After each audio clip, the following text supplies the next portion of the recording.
Are you thinking about your retirement? Retirement is a goal that cannot be compromised on when you still have energy. It is a sure deal.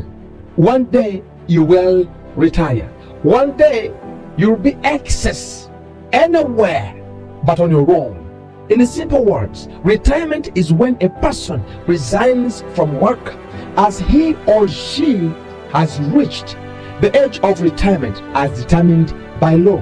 Sometimes you retire because of unavoidable circumstances. After working so hard and slogging just to make ends meet for your family, for your dependents, and give them a comfortable life, retirement is what most people wait for. Each of us will look towards the retirement as we work hard, but many times we fail to focus on it and just go through life, we just go through companies, we just go through offices when we don't think about this very, very important issue that one day we shall retire. To live a happy retired life, you have to make your hard-earned money work for you.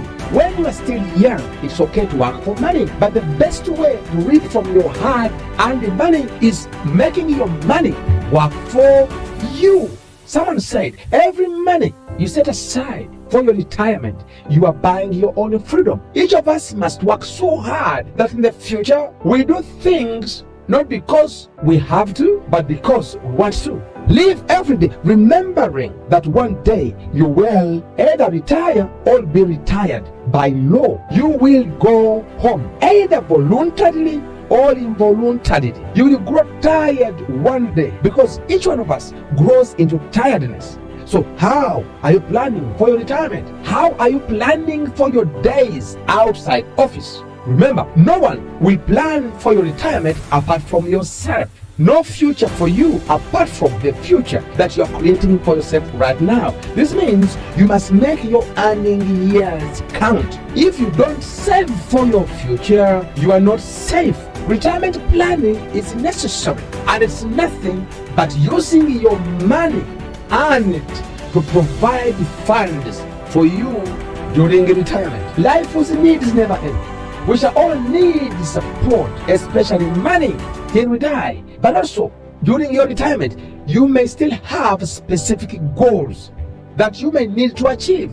Talk about vacations, talk about health, talk about other basic needs and unforeseen contingencies of life. So in all, planning is required. If you're not sure yourself of how you will retire, let me tell you, no one is sure. If you don't work so hard to create the kind of retirement you need or you want, you are going to be forced to live under conditions you don't want. During your retirement, you only deserve what you kept or what you planned for yourself. Some people are so much into religion, which is a good thing, but if you're not careful, religion can even be more dangerous than the devil. If you're not very careful where you go to, whom you listen to, you may be exposed to inexperienced and myopic interpretations of the word of God, and you may end up into oblivion. Faith without reason is actually stupidity or even foolishness. You end up in the zones of darkness that even you can't explain. Remember, after retirement, not even your pastor, not even your religious leader will be there.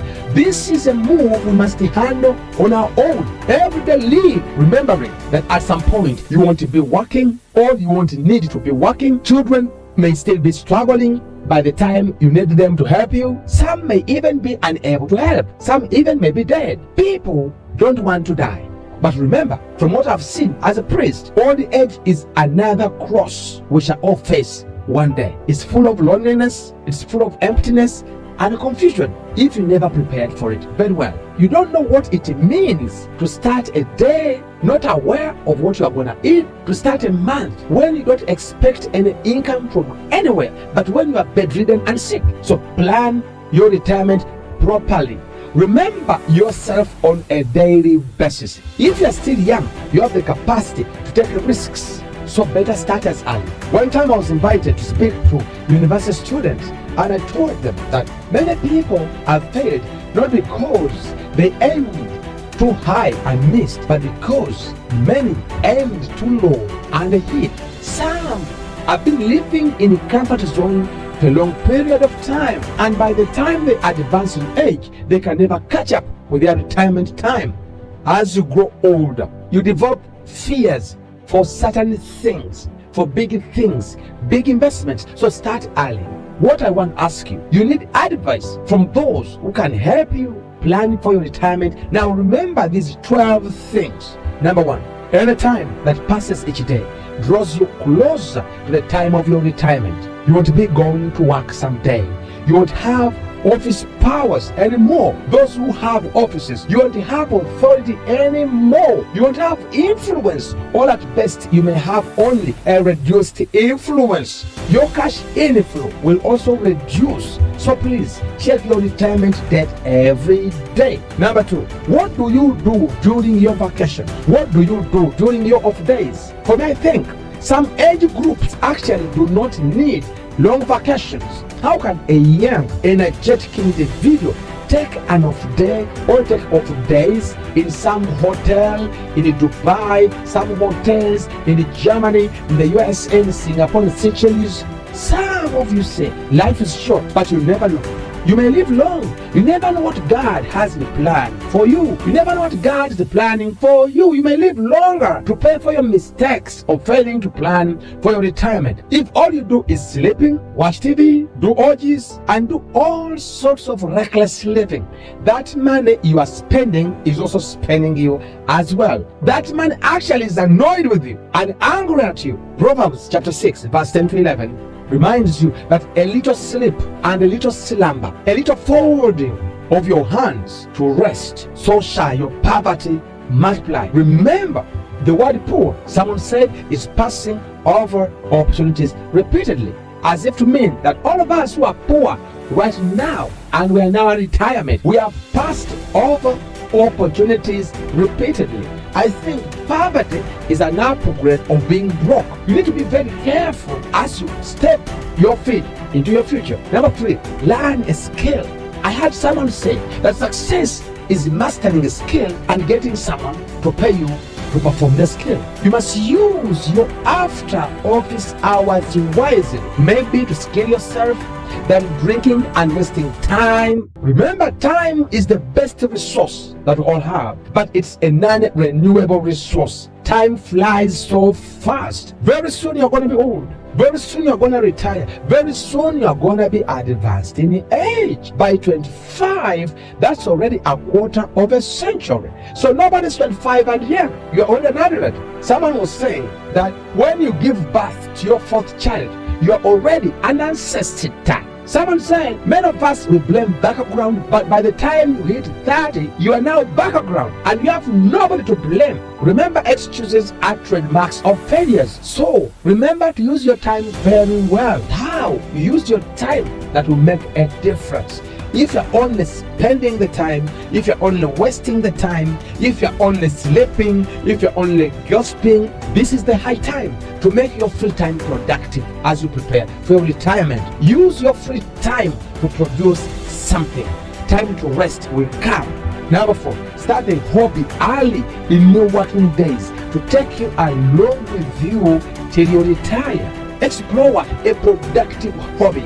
Maybe agriculture, maybe some kind of farming, maybe sports. Any hobby that produces income is worth learning. There's so many people who are retired and their major problem is how to manage the time. They wake up every day and they don't know what to do because they don't have what to do. I read that 75% of the billionaires, they make their money from their hobbies. So learn a hobby that can pay you later on. Number five, remember to invest for retirement. We make money by working. You either work for yourself or work for someone else. And as you work, remember to turn your hard work into smart work and smart work into network.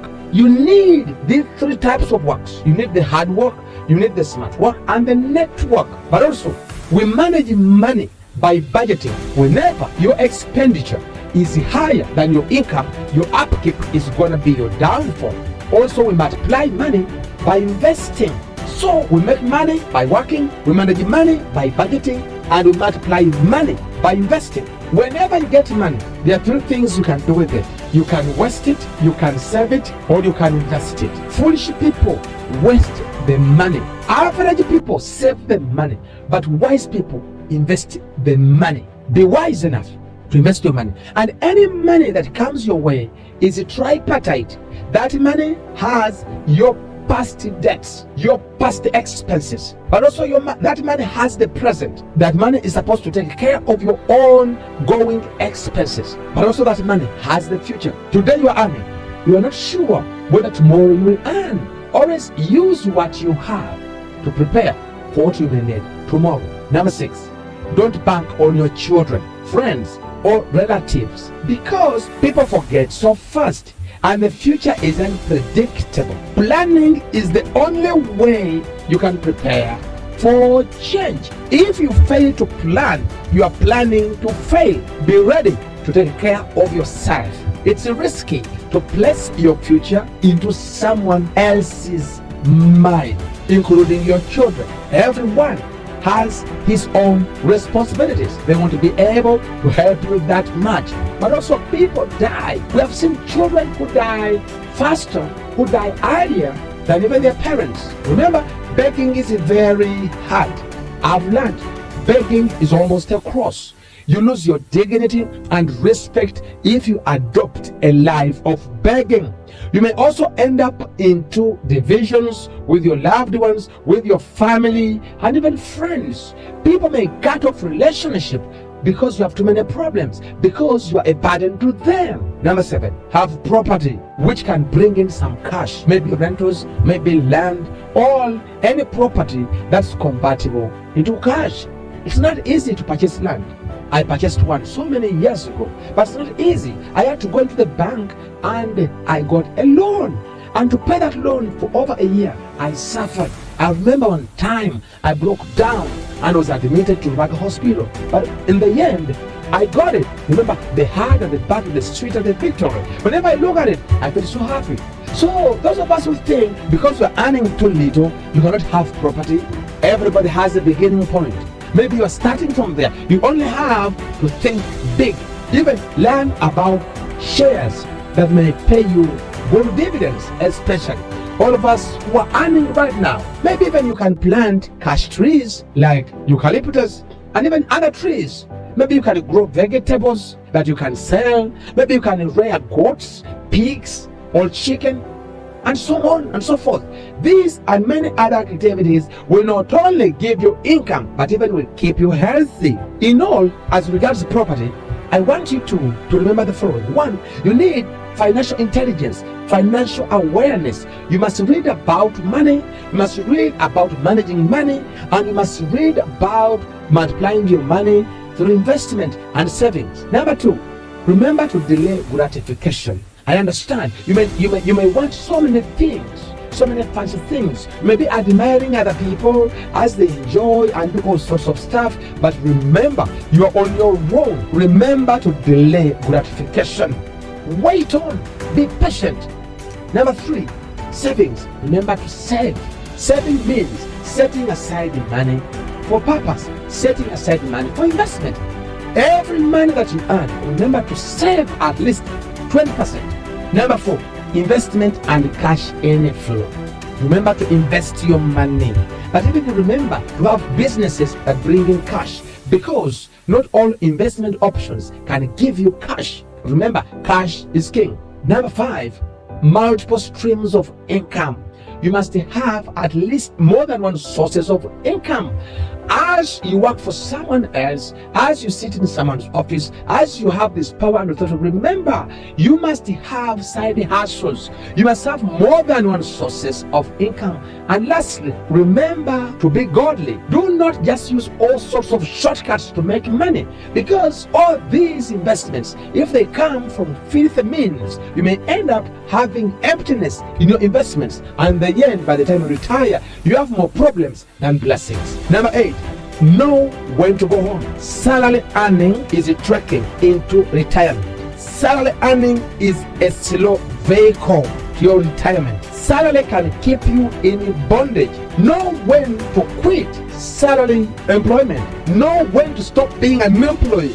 You must spare time to mind your own business. Whenever you stay long as an employee, you end up incapacitated to prepare for your retirement. Remember, the retirement benefits are almost the benefits they pay you for making you forget your dreams. Being a salary employee for so many years may make you forget your dreams, may make you forget your purpose, may make you forget your work. So know when to step out. I would advise you not to be an employee for more than 20 years, especially if you begin early. Number 9, build yourself a manageable home of retirement early enough. Spending your retirement time in a rented apartment is a curse almost. Avoid coming to a time of retirement and refuse to vacate a house at workplace. There are so many people who have refused to vacate these houses because by the time they must be ready to retire, they're never ready to retire. You are not meant to be a burden to anyone, including landlords, or even your children, or family members, or friends. Being at the mercy of a landlord at an advanced age, when your cash flow is not only reduced but unpredictable, is very tough. Remember to have a sizable, manageable, but good house for yourself. You must build a house that you can grow with and grow into till your retirement. I've seen retired people building their dream houses when they are already nearing retirement. So live intentionally. But also, don't build a house you don't need and can't manage when all your children have gone away. You are not where you stay. You are what stays in you. Also, relocate to a safe neighborhood, less expensive and peaceful. I remember I read a book, Millionaire Next Door, and I discovered so many millionaires in the USA live in middle-income neighborhoods. Know what you really need, but also don't use your retirement money to build a house. By the time retirement comes, you must have a house. All of these comes with the courage to risk because you know what you want. Number 10, get married early enough. Marry or get married early. Do your wedding early. Have children anytime. Whenever you do things in time, you will never be out of time. Number 11, think about dependence when you can no longer support enough. Be calculated to ensure that all your children should at least be above 18 before 70 years of age, or at least even self-reliant. I normally distinguish between a good parent and a very good parent. And I believe a good parent is one who prepares their children, educate them, and prepare them for the future. But very good parents not only prepare their children into the future, not only do they pay school fees, but even they help them start life. They help them invest. They help them start life by even starting businesses for them, or giving them starting capital. Remember, you need to free your space as you advance in age. Avoid having children as you advance and taking on so much responsibility that you can no longer handle. Remember, sometimes helping the needy, we are also paying the mistakes of others. Of course, it's good to do charity, it's good to help out, but remember, sometimes as we do it, we are also paying for other people's mistakes. So only do what you can manage. Handle only what you can handle. In conclusion, research indicates that many people fear to retire because of the following. Number 1, they are not mentally prepared to retire. As they were growing up, as they were starting, they knew that retirement will come at some time, but they never took a step to plan for retirement. So by the time they must retire, they are not mentally prepared to retire. Number 2, they fear the unknown because they were too comfortable all the years. Number 3, as we advance in age, we become more selfish, and only a few think about the younger generation. Only a few who are advanced in age think about others. Number 4, many lack enough finances because they were reckless in living and they were so wasteful. Number 5, because of too many responsibilities that resulted from reckless living. Now, what is the end result? Lapsing into depression, developing hypertension due to worries, anxiety, and uncertainty and financial pressure. So as I conclude, in a nutshell, remember that office, that desk is not permanent. You will either live or be forced to live. You will either retire or be retired. Live aware every day that one day you will go home. So plan for your retirement. No one will do it for you except you. Live intentionally every day, because the only future you are sure of is the one you have created. Otherwise, no future for you. Remember to plan for your retirement, and may God bless you.